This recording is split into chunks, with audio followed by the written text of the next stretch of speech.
प्रिय विद्यार्थियों, online class में आपका पुनः स्वागत है। इस वीडियो में हम विचार करेंगे भारत में जो मुस्लिम आक्रमण हुए उनकी पृष्ठभूमि।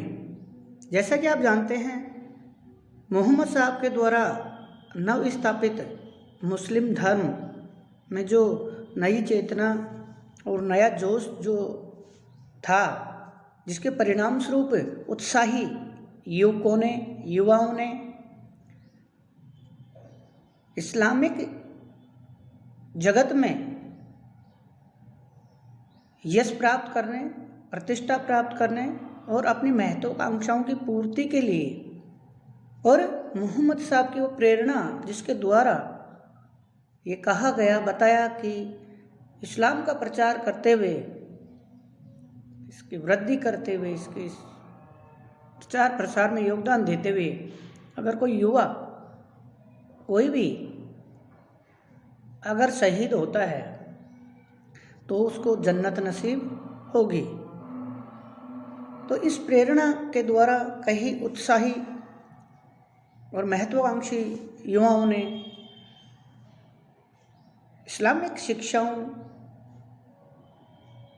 और साथ ही अपनी महत्वाकांक्षाओं की पूर्ति के लिए विभिन्न भागों में उन्होंने धर्म का प्रचार प्रसार किया। और हम जिस संदर्भ में बात कर रहे हैं वो थोड़ा सा इससे संबंधित तो है, लेकिन सीधा नहीं। जैसे हम बात कर रहे हैं भारत में मुस्लिम आक्रमण, तो जैसा कि सबसे पहले हम देखते हैं 712 ईस्वी में 20 जून 712 का जो युद्ध हुआ था, सरहिंद का युद्ध, दाहिर और मोहम्मद बिन कासिम के मध्य। उसके बाद में मोहम्मद बिन कासिम ने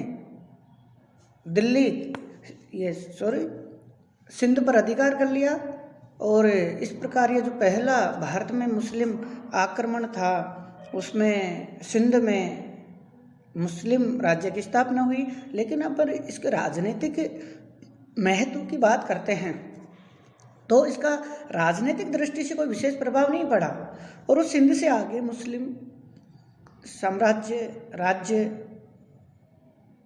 या राजनीतिक जो प्रचार प्रसार नहीं हुआ। सांस्कृतिक दृष्टि से इसका जरूर महत्व है। अरब और मुस्लिम सभ्यता और संस्कृति और हिंदू सभ्यता और संस्कृति के कुछ तत्वों ने एक दूसरे को प्रभावित किया। इसके बाद हम देखते हैं कि दूसरा जो महत्वपूर्ण आक्रमण है वो गजनी के यामीनी वंश के शासक महमूद गजनवी के द्वारा हुआ। और महमूद जो गजनवी था, जिसने 998 ईस्वी से लेकर 1030 ईस्वी के मध्य शासन किया, और महमूद गजनवी ने भारत में 1000 ईस्वी से लेकर 1027 ईस्वी के मध्य कई बार आक्रमण किए। इतिहासकार हेनरी इलियट के अनुसार महमूद गजनवी ने भारत पर 17 बार आक्रमण किया और किसी भी आक्रमण में वो पराजित नहीं हुआ।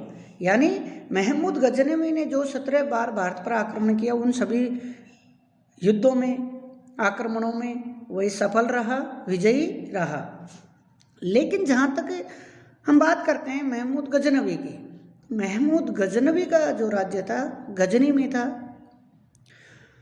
तो उसका उद्देश्य की बात करते हैं तो उसका जो उद्देश्य था वो कभी भी भारत पर शासन करने का, मुस्लिम सत्ता स्थापित करने का, इस्लामिक राज्य स्थापित करने का उसका कभी भी उद्देश्य नहीं रहा। उसका उद्देश्य था भारत में धन प्राप्त करना। जैसा कि आप जानते हैं, प्राचीन काल में, मध्यकाल में तक भी भारत आर्थिक रूप से समृद्ध रहा है, और यहाँ के मंदिर काफ़ी संपन्न रहे हैं, और शासकों के पास भी खूब संपन्न खजाने भरे रहे हैं। तो महमूद गजनवी धन को प्राप्त करना चाहता था। दूसरा, पंजाब के शाही राज्य को समाप्त करना चाहता था। तीसरा, वो भारत से हाथी प्राप्त करना चाहता था। चौथा उद्देश्य हम माने तो जैसे महमूद गजनवी या यूँ कहें कि और अन्य जो इस्लामिक शासक रहे हैं, चाहे हम गैर साम्राज्यवादी संदर्भ में नहीं बात करते हैं कि शुद्ध साम्राज्यवादी सैनिक वृत्ति के जो शासक भी रहे हैं, जिनका इस्लाम से कोई सीधा संबंध नहीं रहा, धर्म को जितना अधिक महत्व नहीं दिया, उनके साथ भी ये चीज़ जोड़ी जाती रही है कि गौण रूप में ही सही, लेकिन कहीं न कहीं जब एक उद्देश्य के साथ और दूसरा उद्देश्य भी पूरा हो जाए तो उसमें कोई बुराई नहीं है, या जोड़ दिया गया कैसे भी मान लीजिए आप, लेकिन गौण रूप में ही सही कि इस्लामिक जगत में वो बहुत इस्लाम का प्रचार प्रसार करके इस्लामिक जगत में यश और प्रतिष्ठा प्राप्त करना चाहता था। लेकिन ये तो अपने आप स्वाभाविक रूप से ही होना था। जब आक्रमण होंगे, मुस्लिम आक्रमण होंगे, सेनाएं आएंगी तो उसका प्रचार प्रसार भी होगा, प्रभाव भी पड़ेगा, तो ये गौण रूप में ही सही, लेकिन शुद्ध रूप से महमूद गजनवी का कहीं भी ये उद्देश्य नहीं था कि वो भारत में इस्लाम का प्रचार प्रसार करे। इसके बाद हम देखते हैं कि महमूद गजनवी ने पंजाब के शाही राज्य पर कई बार आक्रमण किया, उसको परास्त किया,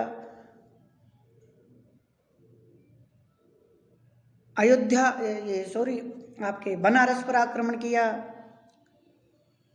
चंदेल राज्य पर आक्रमण किया, राजस्थान में प्रवेश करके जो सबसे प्रसिद्ध आक्रमण था वो था सोमनाथ पर आक्रमण, और सोमनाथ के मंदिर को तोड़ के उसके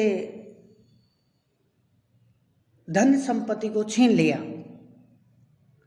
इस प्रकार महमूद गजनवी ने भारत में कई मंदिरों को तोड़ा, मूर्तियों को तोड़ा, मंदिरों को लूटा, धन संपत्ति लूट के ले गया, लेकिन कहीं पर भी उसने भारत में शासन करने का विचार नहीं किया कि भारत में मुस्लिम सत्ता या मुस्लिम राज्य स्थापित किया जाए।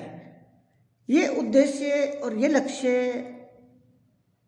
स्थापित किया, प्राप्त किया मोहम्मद गौरी ने। 1030 में महमूद गजनवी की मृत्यु होगी। इसके बाद लंबे समय तक भारत में कोई विशेष मुस्लिम आक्रमण नहीं हुए। उसके बाद तीसरा जो महत्वपूर्ण आक्रमण है वो है मोहम्मद गौरी, जिसका नाम था मुइजुद्दीन बिन शाम मोहम्मद गौरी, लेकिन भारतीय इतिहास में वो मोहम्मद गौरी के नाम से विख्यात है। वो गौर के छोटे से राज्य जो गजनी के अधीन आता था, पहाड़ी राज्य का शासक था। संसबानी उसके वंश का नाम था, वहाँ का वो शासक था। और मोहम्मद गौरी के उद्देश्यों की हम बात करते हैं कि उसने भारत पर आक्रमण क्यों किया, उसका उद्देश्य क्या था, तो हम स्पष्ट रूप से कह सकते हैं कि मोहम्मद गौरी भारत में मुस्लिम सत्ता, मुस्लिम राज्य स्थापित करना चाहता था। मोहम्मद गौरी गजनी की तरह धन लूट के ले जाना नहीं चाहता था, बल्कि वो यहाँ राज्य स्थापित करना चाहता था, उसको अपने साम्राज्य में मिलाना चाहता था या शासन करना चाहता था। और दूसरे गौण उद्देश्यों में वही है, धन प्राप्त करना चाहता था, इस्लामिक जगत में इस्लाम का प्रचार प्रसार करके उसमें यश का, प्रतिष्ठा का, सम्मान का भागीदार बनना चाहता था।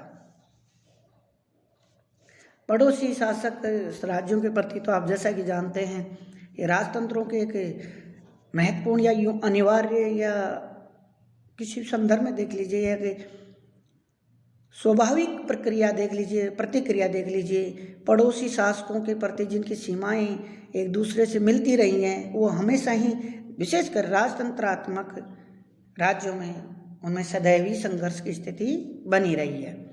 तो पंजाब का जो राज्य था उसको और इनको और गजनी के शासकों के मध्य संबंधों में तनाव हमेशा बना रहा है। मोहम्मद गौरी, जिसने 1175 ईस्वी से लेकर 1206 ईस्वी के मध्य भारत पर कई बार आक्रमण किया और सबसे पहले 1175 से 78 के बीच सिंध को जीता, मुल्तान को जीता। इसके अलावा 1179 से 1186 ईस्वी के मध्य, यानी जो 8 साल के दरमियान उसने पेशावर, सियालकोट, लाहौर आदि, मतलब इन 7-8 सालों में कड़े संघर्ष के बाद गौरी ने पंजाब को जीतकर अपने अधीन कर लिया। इसके अलावा उसका गुजरात के शासक भीम द्वितीय के साथ भी युद्ध हुआ। इसके अलावा जो मोहम्मद गौरी का महत्वपूर्ण जो आक्रमण माना जाता है भारत के इतिहास में, जो सबसे महत्वपूर्ण आक्रमणों में माने जाते हैं, वो है तराइन के युद्ध। तराइन वर्तमान हरियाणा में स्थित है और वहाँ पर भारत के, या यूँ कहें कि राजस्थान के अजमेर के शक्तिशाली चौहान शासक पृथ्वीराज चौहान, जो राय पिथौरा के नाम से भी साहित्य में जिनका जिक्र मिलता है, वो एक महत्वपूर्ण शक्तिशाली शासक थे। पृथ्वीराज और मोहम्मद गौरी के मध्य तराइन का जो प्रथम युद्ध हुआ 1191 ईस्वी 1191, वो महत्वपूर्ण युद्ध था। 1191 ईस्वी में जो युद्ध हुआ तराइन का प्रथम युद्ध है, जिसमें पृथ्वीराज चौहान और मोहम्मद गौरी के मध्य युद्ध हुआ। इस तराइन के ऐतिहासिक युद्ध में पृथ्वीराज चौहान विजयी रहा और मोहम्मद गौरी पराजित हुआ। मोहम्मद गौरी इस भीषण युद्ध में पराजित होने के साथ घायल भी हो गया, लेकिन पृथ्वीराज चौहान की जो कूटनीतिक या एक दूरदर्शिता कहे, उसकी जो बहुत बड़ी भूल साबित हुई वो ये थी कि उसने भागती हुई मुस्लिम सेना का पीछा नहीं किया। अगर वो मोहम्मद गौरी को पकड़कर वहीं ख़त्म कर देता तो शायद अगले साल उसको पराजय का सामना नहीं करना पड़ता। लेकिन पृथ्वीराज चौहान ने ऐसा नहीं किया, जो उसकी बड़ी भूल साबित हुई। ऐसे कहते हैं जो साहित्य में, इतिहास में, ग्रंथों में जो जिक्र मिलता है कि मोहम्मद गौरी अपनी हार से इतना व्याकुल हो गया, व्यथित हुआ कि वो 1 साल तक उसने वस्त्र नहीं बदले। जो पराजित होके गया था उन वस्त्रों को ही बदला नहीं और बराबर अपनी पराजय के बारे में विचार करता रहा, सोचता रहा, कमियों के बारे में। और उसने, ऐसे कहते हैं कि वो अपनी पत्नी से भी नज़र नहीं मिला पाया, इतना शर्मिंदा हुआ, इतनी शर्मिंदगी। और उसने अपनी पराजय का, पत्नी के पास भी नहीं गया और अपनी पराजय का बदला लेने के लिए इतनी तैयारी की कि अगले साल 1192 ईस्वी में अलाउद्दीन, इसने मोहम्मद गौरी ने पृथ्वीराज चौहान को पुनः युद्ध के लिए ललकारा और चुनौती दी। अब आप एक महत्वपूर्ण बात है कि कोई भी शासक विजेता या पराजित, विजेता अगर अपने जीत को अंतिम जीत मान ले, निश्चिंत हो जाए, लापरवाह हो जाए, सीमाओं की अवहेलना करने लगे, तो इसकी संभावना ज़्यादा है कि वो कहीं न कहीं बड़ी गलती दोहरा रहा है और उसको इसका खामियाजा, इसका नुकसान उठाना पड़ सकता है। और पराजित उसको हार मानकर बैठ जाए और उसको हार की समीक्षा नहीं करके पुनः सफलता के लिए प्रयास नहीं करे तो शायद कुछ प्राप्त भी होने की संभावना नहीं रहती। ये दोनों ही चीज़ें हमें तराइन के द्वितीय युद्ध में दिखाई देती हैं, जिसकी अगले वीडियो में चर्चा करें। धन्यवाद।